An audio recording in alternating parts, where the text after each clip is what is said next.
Golongan jabatan ini adalah strukturnya, yang disebut yang di sini adalah skalanya. Skala ini terdiri dari yang disebut minimum, midpoint, maksimum. Yang minimum di sini bukan upah minimum, beda, satu hal yang beda. Di dalam Permenaker disebutnya itu bukan minimum, tapi upah terkecil. Ini upah tengah, ini upah terbesar. Jadi skala upah terdiri dari upah terkecil, upah tengah, dan upah terbesar. Ini istilah asiknya.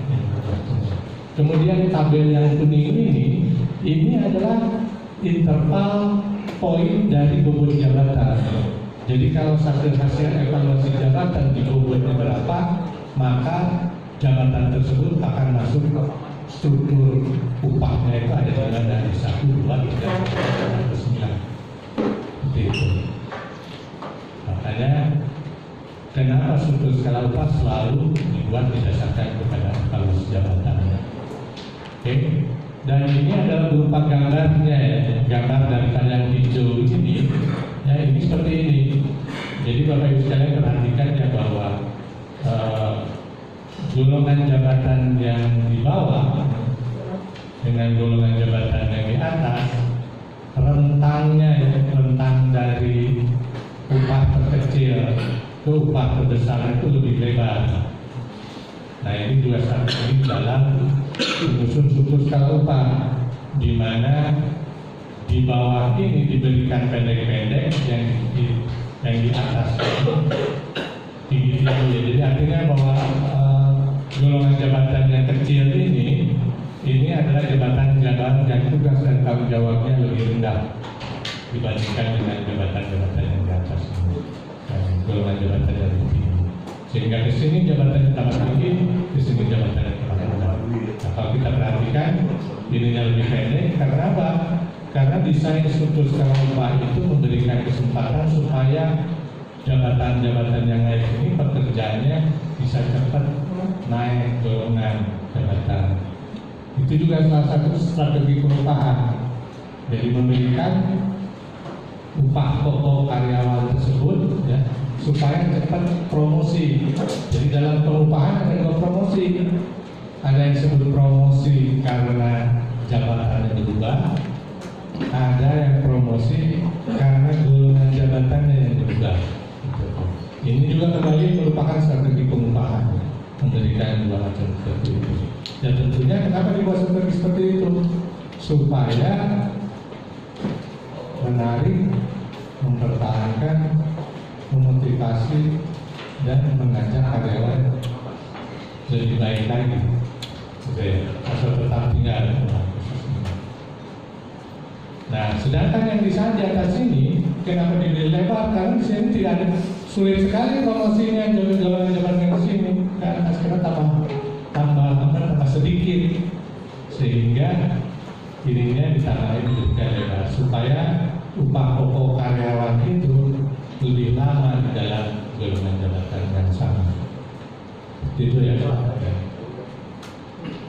Ada yang tanya?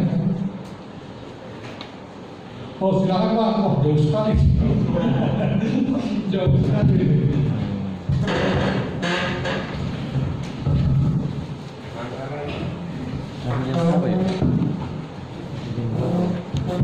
Mohon izin Pak bertanya Pak. Silakan. Saya bicara terkait dengan struktur dan skala Upah dari Tangerang atas Kormadi. Terkait dengan penyusunan struktur dan skala upah, sebetulnya kalau dari versi seperti ini berdasarkan undang-undang aturan Permenaker lah gitu ya, seolah-olah struktur upah yang diberikan ke karyawan itu kecil. Tapi sesungguhnya ada struktur upah yang sebetulnya dibuat di dalam sebuah perusahaan, karena saya juga pernah menyusun sebuah struktur upah di perusahaannya. Sebetulnya itulah yang banyak nggak diketahui oleh para pekerja gitu. Contoh terkait seragam, pemberian seragam bagi karyawan gitu ya. Kemudian asuransi, kemudian ada lagi tunjangan-tunjangan lainnya dan sebagainya. Sebetulnya secara struktur upah itu akan kita akumulasi dalam setahun berapa sebetulnya secara totalnya, karena seragam nggak bisa dibagi per bulan kan. Dia akan dibagikan 12, kemudian jadi faktor penambah. Sehingga kalau struktur upah yang diberikan itu contoh 5 juta, tapi sesungguhnya yang dikeluarkan oleh perusahaan dengan adanya pemberian hal-hal lain ya yang tidak tercatat sebagai upah, itu sebetulnya sampai dengan 7.500.000 contohnya.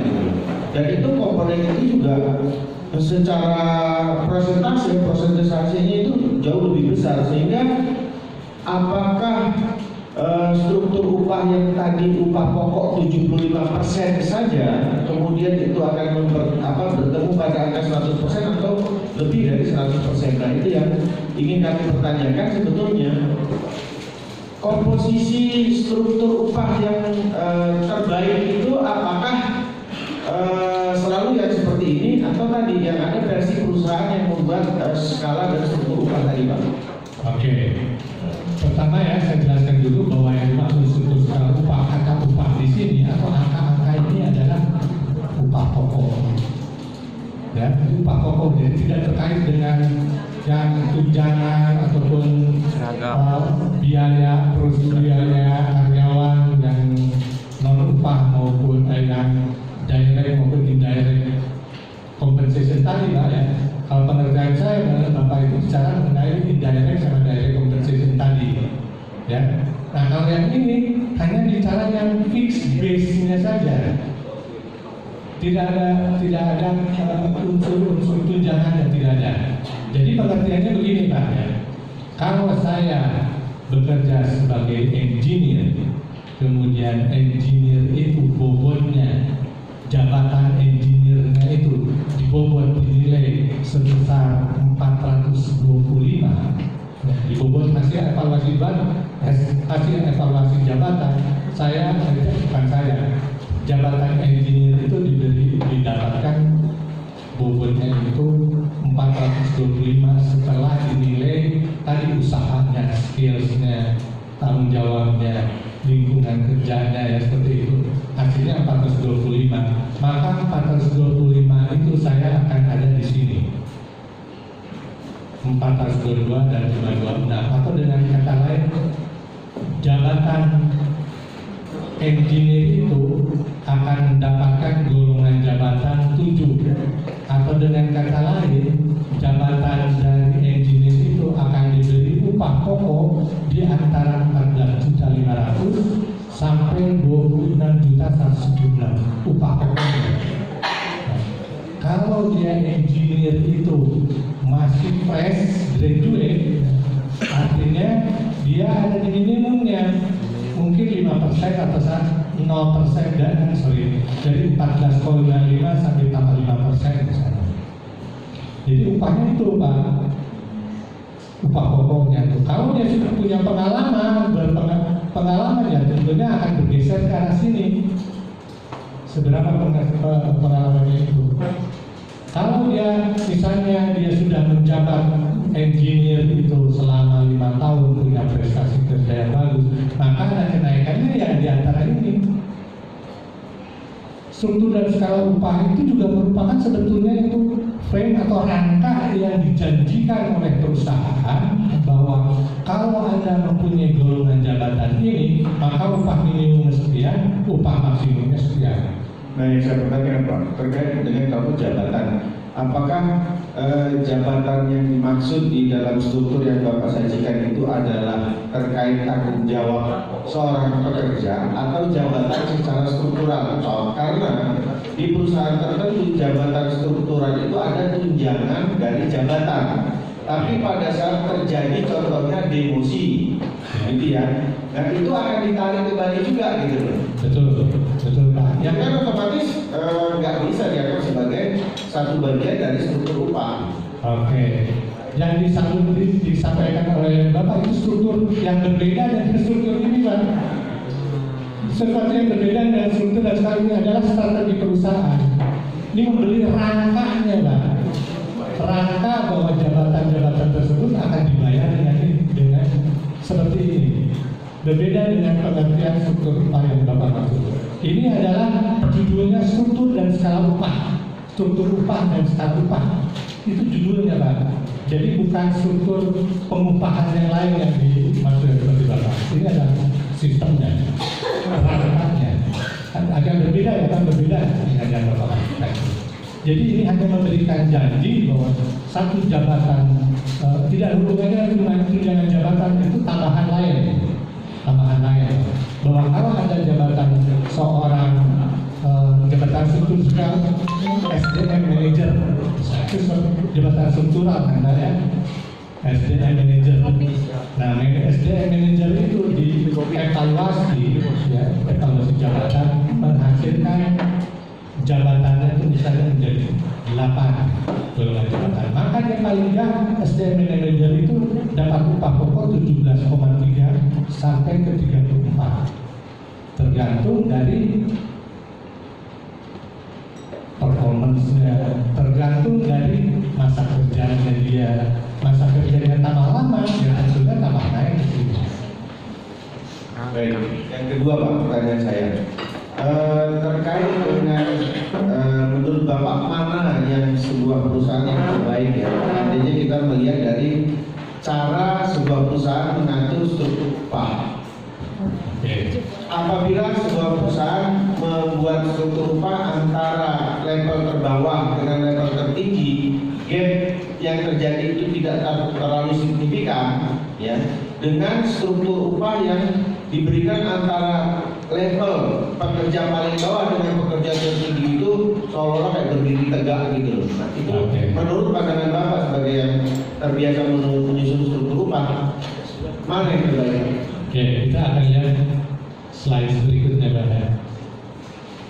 Nah, yang ini ada bicara struktur upah yang tanpa struktur upah, di mana perusahaan itu memberikan ini yang garis ini, yang X ini ya, sumbu X ini adalah jabatan terendah, jabatan tertinggi sini.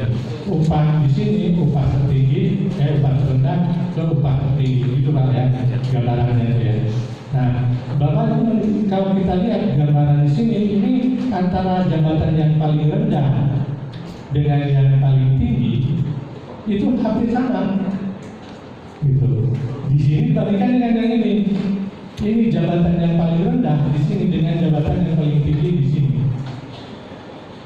Bicara soal jabatan, bicara soal tanggung jawabnya kan.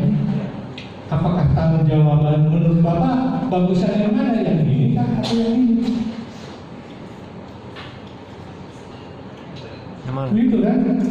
Membangun memberikan pengupahan ke karyawan yang tanggung jawabnya hampir berbeda, tetapi memberikan upah pokok yang hampir sama. Saya pernah memberikan konsultasi ya, ke perusahaan di yayasan. Yayasannya itu bergerak di bidang rumah sakit dan pendidikan. Nah, kalau waktu saya petakan upahnya yang ada, yang aktualnya, itu seperti ini hasilnya. Seperti yang ini nih, hampir mendata semua.